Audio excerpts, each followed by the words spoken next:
What drew each of these into the war? Serbia, Austria-Hungary, Germany, Russia, Britain, France, USA.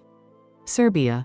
Serbia was drawn into the war when Austria-Hungary declared war after the assassination of Archduke Franz Ferdinand by a Serbian nationalist. Austria-Hungary. Austria-Hungary sought to punish Serbia for the assassination of their heir. They received unconditional support from Germany and declared war on Serbia when they refused an ultimatum. Germany.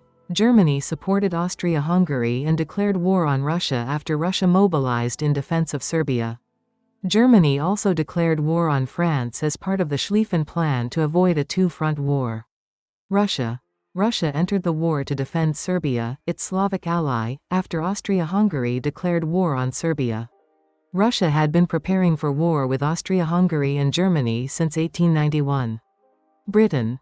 Britain entered to support France and Russia, honoring its commitment to the Triple Entente and reacting to Germany's invasion of Belgium. France. France joined the war when Germany declared war as part of the Schlieffen Plan. France was allied with Russia and Britain. USA. Initially neutral, the US entered the war in 1917 after Germany's unrestricted submarine warfare, including the sinking of the Lusitania, and the interception of the Zimmermann telegram. President Wilson also wanted to make the world safe for democracy. What are some ways to fight a total war? Total war involved mobilizing all a nation's resources and engaging civilians in the war effort. Here's how it worked. Propaganda. Governments used posters to encourage enlistment, food conservation, and war bond purchases, while promoting unity and demonizing the enemy. Economic control. The economy shifted to produce war materials, with rationing and price controls to conserve resources for soldiers. Mobilizing civilians. Conscription expanded to include more age groups, while women took over jobs in factories, farms, and nursing.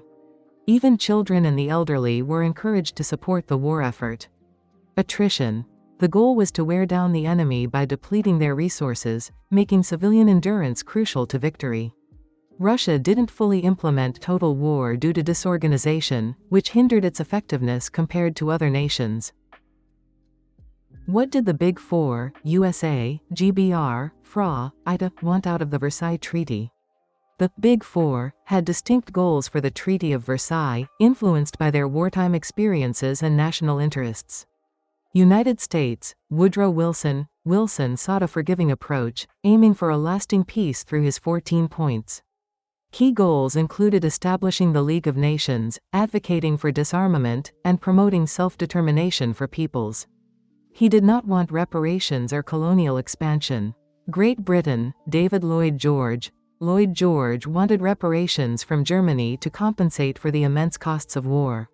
He also sought to dismantle Germany's navy and gain control over Germany's colonies, aligning with British imperial interests. France. Georges Clemenceau. Clemenceau wanted to ensure Germany's military was weakened to prevent future invasions. With France suffering heavy losses, he sought reparations and security, demanding no German military presence near the French border. Italy. Vittorio Orlando. Italy's main aim was to gain the territories promised by the Allies, especially those in the former Austro-Hungarian Empire. However, Italy felt it was shortchanged by the final treaty, leading to resentment. In essence, Britain and France wanted to punish Germany through reparations and military restrictions, while Wilson promoted a more conciliatory approach for lasting peace. Italy focused on territorial expansion, feeling dissatisfied by the treaty's outcome. These differing priorities complicated the peace process and set the stage for future tensions. Major rulings of the Versailles Treaty? The Treaty of Versailles imposed several major rulings, particularly on Germany, which was held responsible for World War I. War Guilt Clause. Germany was blamed for the war, including for Austria-Hungary's declaration of war on Serbia. Reparations. Germany was required to pay $33 billion in reparations, primarily to Britain and France, to compensate for the damage caused by the war. Payments continued until 2010. Military restrictions. Germany's military was reduced to 100,000 soldiers, and it was forbidden from having a navy, air force, submarines, and conscription. Territorial losses. Germany was prohibited from having any military presence in Western Germany, near France, and lost its colonies, which were given to the League of Nations. League of Nations. An international organization was created to maintain peace, but Germany and the USA did not initially join. Self-determination. New states, such as Poland, Czechoslovakia, and Hungary, emerged from the collapse of old empires, based on the principle of self-determination. Germany was forced to sign the treaty under threat of invasion, and its harsh terms contributed to political instability. Wilson sought forgiveness for Germany and peace through the League of Nations, while France and Britain focused on punishment. Italy, dissatisfied with the treaty, felt it received little despite promises of land. Why did Nicholas II lose control of Russia? Nicholas II lost control of Russia due to a combination of factors, many exacerbated by World War I. Lack of preparedness for war. Russia was unprepared for the conflict, resulting in significant military defeats and high casualties. The war also strained food supplies. Failure to implement total war. Unlike other countries, Russia did not mobilize its resources effectively for the war effort, relying on divine intervention rather than organization. Poor leadership. Nicholas II's perceived lack of intelligence and quick thinking diminished public faith in his ability to lead. Decision to lead at the front. His decision to personally command the army at the front left Russia without a strong leader at home during a crisis. Tsarina Alexandra and Rasputin. Alexandra's German heritage and reliance on the unpopular Rasputin fueled public distrust, and his assassination by nobles further undermined the monarchy.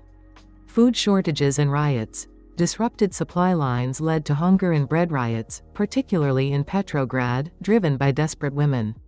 Loss of military support. Troops refused to fire on protesting civilians, signaling the loss of control over the military, which was critical to Nicholas's authority. Abdication. Faced with widespread unrest, Nicholas II abdicated in March 1917, and the Duma declared itself a provisional government. Ultimately, Nicholas II's leadership failures, combined with the war's strain on Russia, led to the collapse of his reign. Mistakes of the provisional government? The provisional government in Russia, which took over after Tsar Nicholas II's abdication in March 1917, made several crucial mistakes that contributed to its downfall.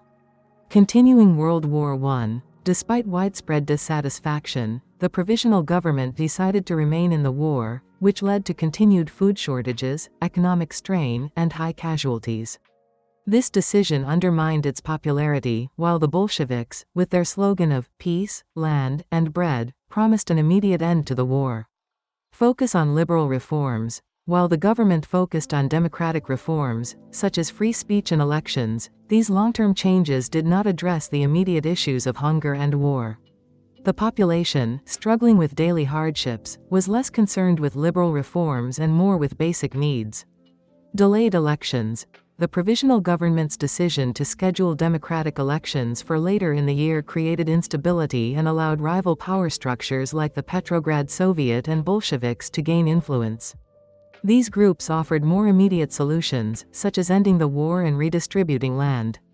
Failure to address popular needs. The government's policies largely catered to wealthier, middle-class individuals, while the majority of the population, including peasants and workers, sought land reforms and an end to the war. This alienation made it difficult for the provisional government to maintain broad support. In summary, the provisional government's inability to address immediate socio-economic needs, its commitment to continued war, and its focus on long-term reforms led to a power vacuum that the Bolsheviks exploited, resulting in the October Revolution of 1917. What steps did the Bolsheviks take once they controlled the USSR? Once the Bolsheviks took control of Russia after the October Revolution in 1917, they took several significant steps to solidify their power and implement their Marxist vision for the USSR, Union of Soviet Socialist Republics.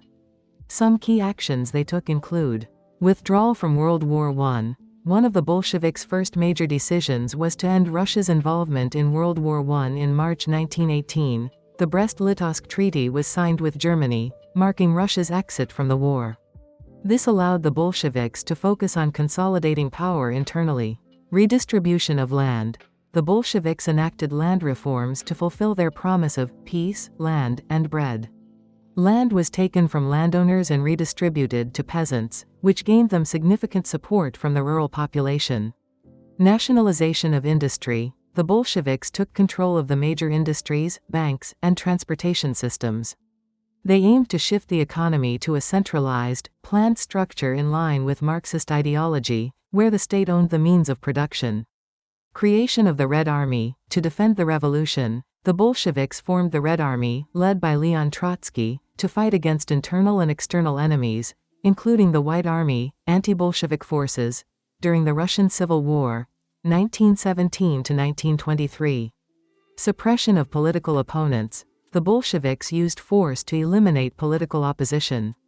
This included the arrest, exile, or execution of political rivals like the Mensheviks and social revolutionaries, as well as the suppression of uprisings, e.g., the Kronstadt Rebellion in 1921. Establishment of the Cheka. The Cheka, All-Russian Extraordinary Commission for Combating Counter-Revolution and Sabotage, was created as a secret police force to monitor and punish political dissidents, contributing to a climate of fear and repression. War communism. During the Russian Civil War, the Bolsheviks implemented war communism, which involved the state taking control of grain production, requisitioning food from peasants, and centralizing the economy to support the Red Army. However, this policy caused widespread resentment and economic hardship. Creation of the USSR. In 1922, the Bolsheviks formally established the Union of Soviet Socialist Republics, USSR, consolidating the territories of the former Russian Empire into a federal socialist state. Cultural and social changes. The Bolsheviks worked to create a new Soviet culture, promoting atheism, socialist education, and gender equality. They abolished aristocratic privileges and promoted women's rights, including the right to vote and work. New Economic Policy, NEP. In 1921, after the harsh effects of war communism, Lenin introduced the New Economic Policy, NEP, which allowed some degree of private enterprise and market mechanisms to revive the economy. This was a temporary retreat from full socialism to stabilize the economy. These steps laid the groundwork for the Soviet Union, transforming Russia into a communist state under Bolshevik rule. However, many of these policies, especially the suppression of dissent and the centralization of power, had lasting effects on the political and social landscape of the USSR.